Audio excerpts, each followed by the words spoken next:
Hi friends, എല്ലാവർക്കും സുഖമാണല്ലോ. എല്ലാവർക്കും സുഖം വിശ്വസിക്കുന്നു. ഇന്ന് നമുക്ക് ഈസി ആയിട്ട് ചപ്പാത്തിക്കും പൂരിക്കും ഈസി ആയിട്ട് ഒരു കറി ഉണ്ടാക്കാം. അപ്പോൾ സമയം കളയാൻ നമുക്ക് വീഡിയോയിലേക്ക് പോകാം. അതിനുവേണ്ടി ഞാൻ 3 മീഡിയം ഉരുളൻകിഴങ്ങ് നന്നായിട്ട് വേവിച്ചതാണ് കേട്ടോ. ഇനി ഇത് നന്നായിട്ട് ഉടയ്ക്കണം. അപ്പോൾ ഞാൻ നന്നായിട്ടൊന്ന് ഉടയ്ക്കട്ടെ. അപ്പോൾ നന്നായിട്ട് ഉടച്ച് അതിനി ഒരു പാത്രത്തിലോട്ട് മാറ്റട്ടെ. അത് കഴിഞ്ഞ് പാൻ അടപ്പ വെച്ച് പാൻ നന്നായി ചൂടായി ഇതിലേക്ക് 1 ടേബിൾ സ്പൂൺ എണ്ണ നന്നായി ചൂടാകുമ്പോൾ ഇതിലേക്ക് 1/2 ടീസ്പൂൺ ജീരകം, അതിലൂടെ 1 പിഞ്ച് കായപ്പൊടി, 1/4 ടീസ്പൂൺ മഞ്ഞൾപ്പൊടി, അത് കഴിഞ്ഞ് എരിവിന് 2 ടീസ്പൂൺ മുളക് പൊടി. ഇനി ഇതൊന്ന് ഫ്രൈ ചെയ്യാം. എന്നിട്ട് ഇതിൻ്റെ കൂടെ 2 പച്ചമുളക്, അതിൻ്റെ കൂടെ വേവിച്ച് ഉരുളൻകിഴങ്ങ് ചേർത്ത് കൊടുക്കും. എന്നിട്ട് നന്നായിട്ട് മിക്സ് ചെയ്യാം.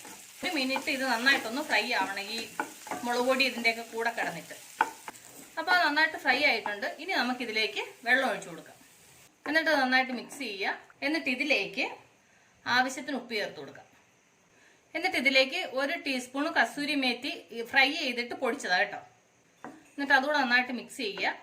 ഇനി നന്നായിട്ടൊന്ന് തിളയ്ക്കണം. അപ്പോൾ അത് നന്നായിട്ടൊന്ന് തിളയ്ക്കട്ടെ. കണ്ടില്ല, അപ്പോൾ കറി നന്നായിട്ട് തിളച്ച് എണ്ണയൊക്കെ തെളിഞ്ഞിട്ടുണ്ട്. ഇനി നമുക്കിതിലേക്ക് 1 teaspoon chat masala, 1/2 teaspoon garam masala, എന്നിട്ട് ഇതൊന്ന് മിക്സ് ചെയ്യുക. എന്നിട്ട് ഇതിലേക്ക് ലാസ്റ്റ് കുറച്ച് മല്ലിയിലയും കൂടെ വെതറി കൊടുക്കുക.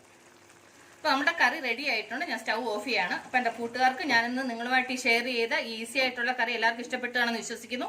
നിങ്ങളെല്ലാവരും ട്രൈ ചെയ്ത് നോക്കണം കേട്ടോ. നിങ്ങളെല്ലാവരും ട്രൈ ചെയ്ത് നോക്കണം. ട്രൈ ചെയ്ത് നിങ്ങൾക്ക് ഇഷ്ടപ്പെട്ടാൽ നിങ്ങളുടെ ഫ്രണ്ട്സിന് ഷെയർ ചെയ്യുക, ലൈക്ക് ചെയ്യുക, വാല്യുബിൾ കമന്റ്സ് ഇടുക. നാളെ നമ്മൾ രുചികരമായ പുതിയ വീഡിയോ പുതിയ റെസിപ്പിയുമായിട്ടാണ് നമ്മൾ വീണ്ടും കാണും വരെ. ബൈ.